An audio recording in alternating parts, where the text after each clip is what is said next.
Assalamualaikum warahmatullahi wabarakatuh. Innal hamdalillah nahmaduhu wa nasta'inuhu wa nastaghfiruh wa na'udzu billahi min sururi anfusina wa min sayyiati a'malina. May yahdihillahu fala mudhillalah wa may yudlil fala hadiyalah. Asyhadu an la ilaha illallah wa asyhadu anna Muhammadan abduhu wa rasuluh la nabiyya ba'dah, amma ba'd.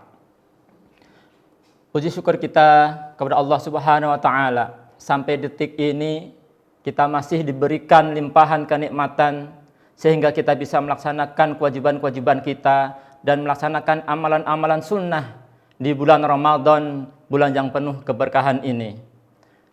Salat dan salam semoga tetap tercurahkan kepada junjungan kita Nabiullah Muhammad SAW, keluarganya, sahabat-sahabatnya, pengikut-pengikutnya, dan semoga kita semua mendapatkan syafaatnya di hari akhir. Yaumun la yanfa'u malun wala banun illa man atallaha biqalbin salim. Bapak Ibu kaum muslimin dan muslimat, pemirsa ceramah Ramadan Ukhuwah dan seluruh siswa SIT Ukhuwah dan SMPIT HKBS yang dimuliakan Allah Subhanahu wa taala.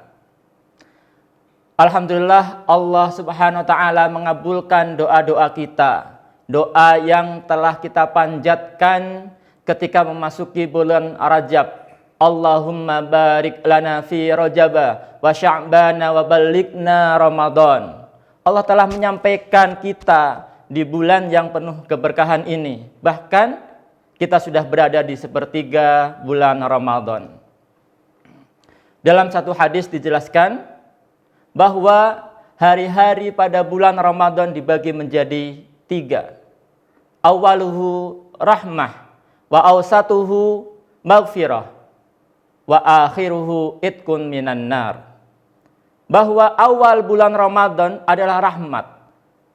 10 hari pertama adalah rahmat.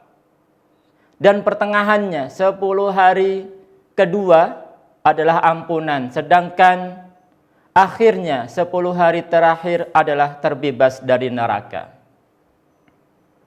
Bapak Ibu kaum muslimin muslimat, seluruh siswa SIT Ukhuwah dan SMPIT HKBS yang dimuliakan Allah Subhanahu wa taala. Pada hari 10 terakhir ini, yang sekarang kita sudah berada di tanggal 22 Ramadan, mari kita tingkatkan lagi ibadah-ibadah kita, salat kita, tilawah kita, sedekah-sedekah kita, dan amalan-amalan ibadah yang lainnya. Kita fokuskan diri kita untuk beribadah kepada Allah Subhanahu wa taala. Dan di 10 terakhir ini kita sering melihat umat Islam memfokuskan kegiatannya di masjid, memfokuskan dirinya dengan kegiatan-kegiatan di masjid dengan segala perlengkapannya, terutama perlengkapan ibadahnya. Sering kita mendengar dengan istilah i'tikaf. Apa itu i'tikaf?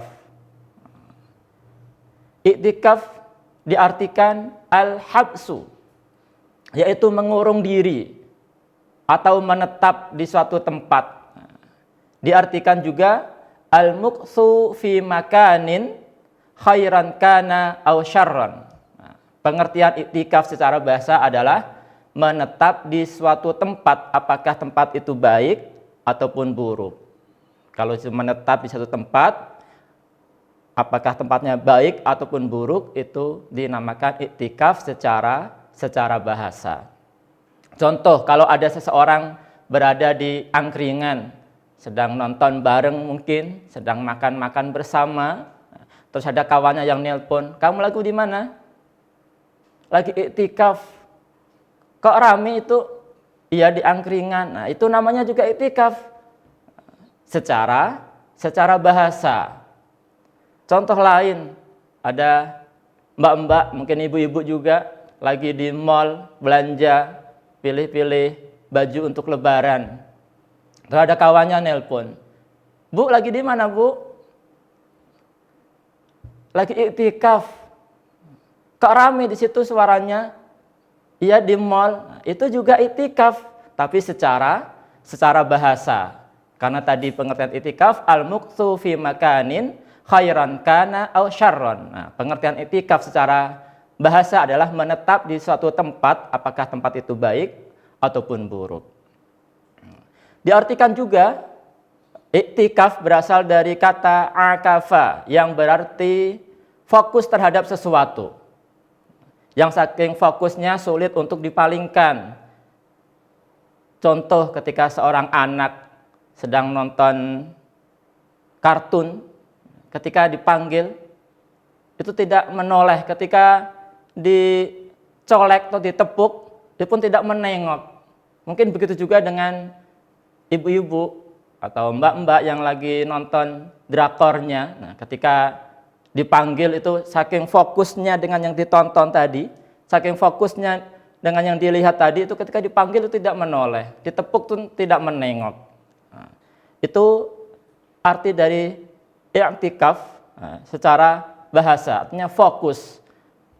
Dicontohkan dalam Al-Quran, dalam surah Al-Anbiya ayat ke-52, A'udzu billahi minasyaitonir rajim. Idz qala li abihi wa qaumihi ma hadhihi tamathilul lati antum laha akifun. Ingatlah ketika Nabi Ibrahim berkata kepada ayah dan kaumnya, patung-patung apakah ini yang kamu tekun menyembahnya? Nah, kaum Nabi Ibrahim itu fokus dengan berhalanya, sehingga ketika Nabi Ibrahim lewat dan mendakwai mereka, mereka tidak menghiraukan apa yang disampaikan oleh Nabi Ibrahim alaihissalam. Mereka fokus, wa antum laha akifun. Mereka fokus terhadap berhala-berhala tadi. Contoh lain di ayat yang lainnya, Bismillahirrahmanirrahim. Wajawazna bi bani Israil al-bahra fa'atau ala qaumin ya'kufuna ala asnamin lahum. Nah, ini contoh pengikut Nabi Musa alaihissalam. Dan kami selamatkan Bani Israel menyeberangi laut itu, Laut Merah. Kita tahu kisah Nabi Musa ketika dikejar oleh Fir'aun dan bala tentaranya, sampailah di tepian Laut Merah. Kemudian Allah Subhanahu wa taala memerintahkan Nabi Musa untuk memukulkan tongkatnya dan terbelahlah lautan tersebut. Dan Nabi Musa beserta pengikutnya menyeberangi laut tersebut. Nah, ketika sudah berada di tepian, akhirnya Fir'aun dan bala tentaranya mengejar. Nah, ketika di tengah lautan, Allah mengembalikan lautan tersebut dan akhirnya tenggelamlah, binasalah Fir'aun dan bala tentaranya. Kaum Nabi Musa atau pengikut Nabi Musa melihat sendiri bagaimana Allah membinasakan Fir'aun dan bala tentaranya, melihat sendiri dengan matanya. Akan tetapi fa'atau ala qaumin ya'kufuna ala asnamin lahum. Nah, ketika mereka melewati suatu kaum, yang mana kaum tadi menyembah berhala, mereka berkata, qalu ya Musa, hai Musa, ij'al lana ilahan, buatkanlah kami Tuhan. Kama lahum alihah, sebagaimana mereka mempunyai beberapa Tuhan. Qala, kemudian Nabi Musa berkata, innakum qaumun tajhalun. Sungguh kamu adalah orang-orang yang bodoh. Tadi sudah melihat sendiri dengan matanya sendiri, dengan mata mereka sendiri ketika Fir'aun dan bala tentaranya dibinasakan di tengah lautan. Tapi ketika mereka melewati suatu kaum yang menyembah berhala, mereka minta kepada Musa untuk dibuatkan Tuhan atau berhala seperti kaum tadi. Bapak Ibu kaum muslimin muslimat yang dimuliakan Allah Subhanahu wa taala, serta seluruh siswa ASIT Ukhuwah dan SMPIT HGBS yang dirahmati Allah Subhanahu wa taala. Kalau zaman dahulu, patung-patung berhala itulah menjadi fokus dalam mereka beribadah. Kalau Nabi Musa, patung sapi. Kalau zaman sekarang, Bukan berhala-berhala lagi yang menjadi fokus dalam beribadah, yang mengganggu kita memfokuskan diri beribadah kepada Allah Subhanahu wa taala. Tapi sudah berubah menjadi pekerjaan, sinetron, kesenangan dunia dan lainnya. Fokus orang sekarang menjelma bukan lagi pada patung yang disembah, tapi sekarang pada aspek-aspek keduniaan yang memalingkan kita kepada Allah Subhanahu wa taala. Terlebih di 10 terakhir bulan Ramadan yang mendekati 1 Syawal atau hari raya, biasanya ibu-ibu, mbak-mbak fokus ke bukan ibadahnya, supaya Ramadan ini selesai dengan khatam berapa juz, dengan ibadah maksimal, dengan ibadah pilihan. Akan tapi biasanya ibu-ibu, mbak-mbak itu lebih fokus ke pakaian. Nanti hari raya pakaiannya apa? Nanti hari raya menunya apa? Nanti hari raya jajan-jajan yang di atas meja itu apa? Lebaran pakai baju apa? Beli di mana? Lebaran nanti menunya apa? Apa jajannya? Dan lain sebagainya. Nah, sekarang yang mengganggu fokus kita atau yang menjadi fokus kita biasanya itu persiapan menjelang hari raya atau 1 Syawal, bukan fokus di akhir Ramadan. Bapak-bapak, ibu, kaum muslimin, muslimat, pemirsa ceramah Ramadan Ukhuwah, serta seluruh siswa SIT Ukhuwah dan SMPIT HGBS yang dimuliakan Allah Subhanahu wa taala. Itu tadi pengertian i'tikaf secara bahasa. Sedangkan secara istilah, pengertian i'tikaf adalah berdiam diri dan menetap di masjid dengan tujuan mendekatkan diri kepada Allah Subhanahu wa taala. Rasulullah SAW tidak pernah meninggalkan i'tikaf pada 10 hari terakhir Ramadan, sebagaimana yang diriwayatkan oleh Ummul Mukminin Aisyah radhiyallahu anha, an Aisyah radhiyallahu anha zaujin Nabi sallallahu alaihi wasallam, anna Nabiyya sallallahu alaihi wasallam kana ya'takifu al-ashral awakhir min Ramadan hatta tawaffahullah. Summa takafa azwajuhu min ba'di. Dari Aisyah radhiyallahu anha, istri Nabi sallallahu alaihi wasallam, bahwa Nabi sallallahu alaihi wasallam biasa iktikaf 10 hari terakhir di bulan Ramadan hingga beliau diwafatkan oleh Allah Subhanahu wa taala, dan kemudian istri-istri beliau beriktikaf sesudah beliau wafat. Dalam hadis yang lain dijelaskan bahwa Ummul Mukminin Aisyah radhiyallahu anha berkata, Nabi kita, Nabi Muhammad, kalau keadaannya sudah masuk sepertiga akhir Ramadan, seperti sekarang ini, sekarang sudah tanggal 22 Ramadan, sudah lewat 2 hari untuk 10 harinya, Rasulullah SAW mengikat atau mengencangkan sarungnya.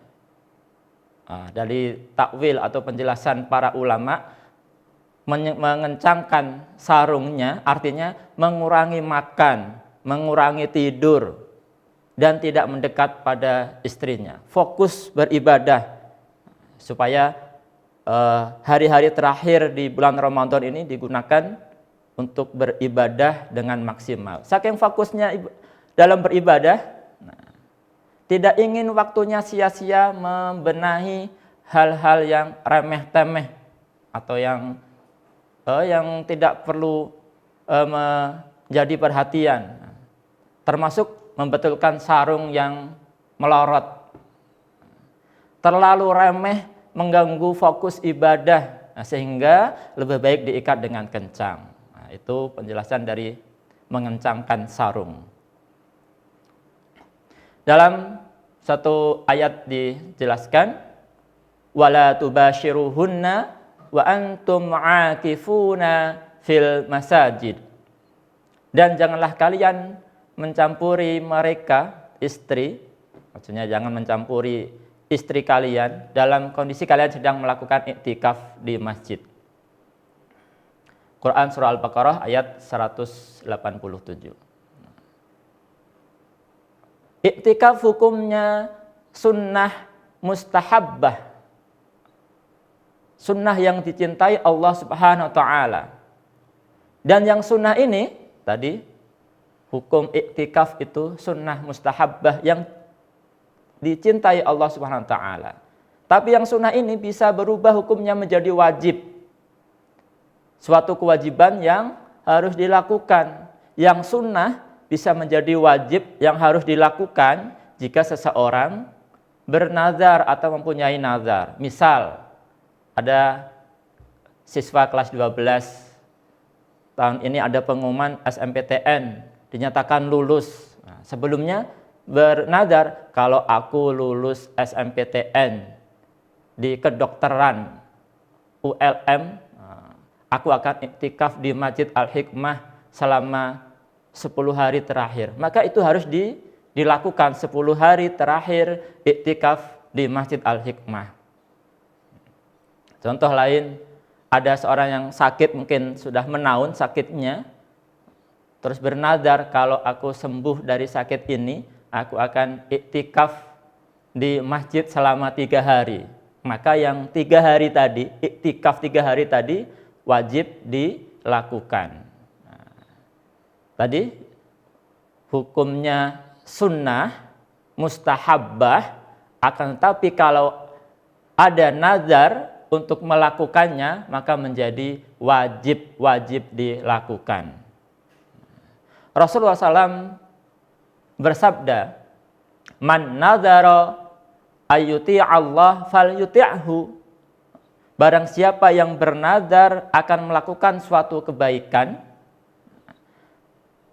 hendaklah dipenuhi nazar itu. Hadis riwayat Bukhari. Beriktikaf pada 10 hari terakhir Ramadan adalah termasuk yang sunnah. Nah, di sini sunnah muakkadah, yakni sunnah yang sangat dianjurkan. Iktikaf suatu amal ibadah yang sangat dianjurkan di 10 hari terakhir Ramadan. Apakah di situ ada yang salah? Kira-kira ibadah ada yang salah? Ada kesalahan yang sangat besar ketika melakukan i'tikaf, yaitu terkadang kita lupa akan niatnya. Datang ke masjid dengan perlengkapan ibadahnya atau perlengkapan tidur dan lain sebagainya, tapi kadang lupa akan niatnya.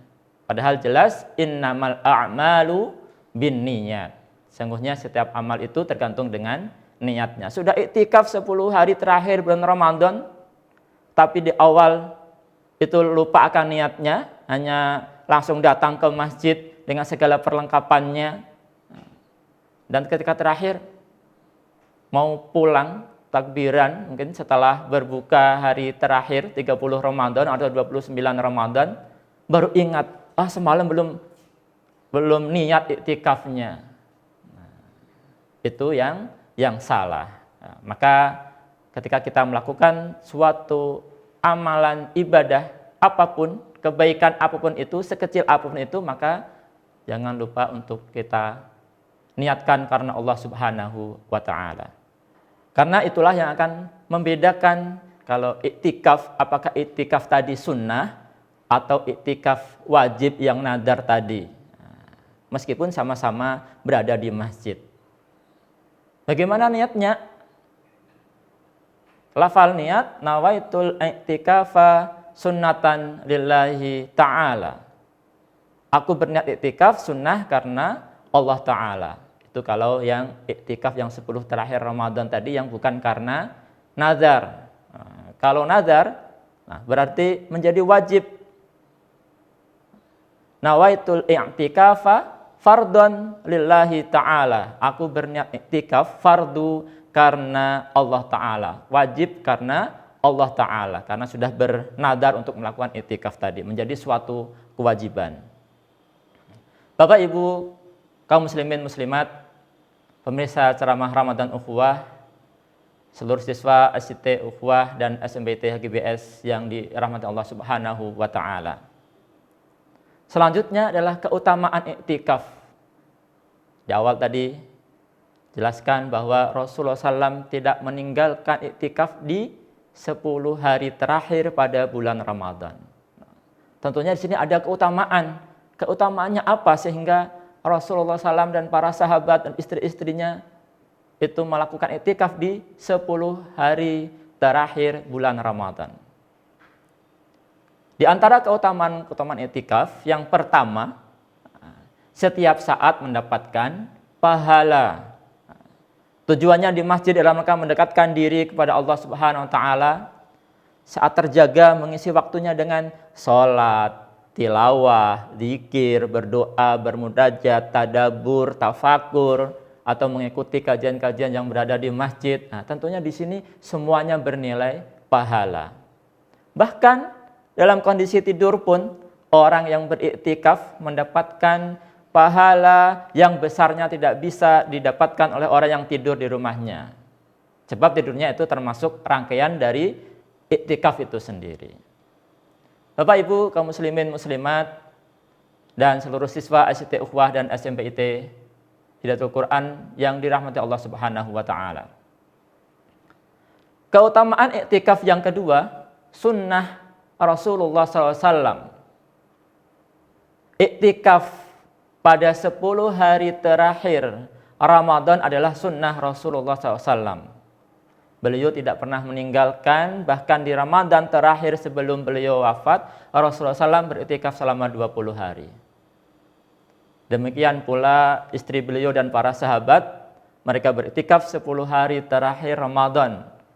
Bahkan sepeninggal Rasulullah SAW, istri-istri beliau beriktikaf 10 hari terakhir Ramadan sebagaimana hadis yang di awal tadi. Keutamaan yang ketiga, mendapatkan Lailatul Qadar. Orang yang beriktikaf selama 10 hari terakhir bulan Ramadan, insya Allah ia akan mendapatkan Lailatul Qadar. Dalam surah Al-Qadr, Lailatul Qadri khairun min alfi syahr. Bahwa Lailatul Qadar, malam Lailatul Qadar itu lebih baik dari 1000 bulan. Kayak apa menghitungnya 1000 bulan? Bagaimana tidak? Karena menurut hadis-hadis sahih, Lailatul Qadar turun pada malam ganjil di 10 hari terakhir Ramadan. Nah, bukankah pada saat itu orang-orang beriktikaf, sedang beribadah kepada Allah, bermunajat, tilawah, tadabbur, tafakur, mengikuti kajian-kajian yang diadakan di masjid. Bahkan tadi, seandainya orang yang beriktikaf itu sedang tidur dan hanya bangun sebentar pada malam Lailatul Qadar, insya Allah ia tetap mendapatkan Lailatul Qadar itu karena tidurnya merupakan rangkaian iktikaf dan berpahala. Bapak Ibu kaum muslimin muslimat dan seluruh siswa SIT Ukhuwah dan SMPIT HQBS yang dirahmati Allah Subhanahu wa taala. Demikian uraian singkat tentang iktikaf dan keutamaannya. Mohon maaf atas segala kekurangan. Al-afwu minkum, jazakumullahu khairan. Wassalamualaikum warahmatullahi wabarakatuh.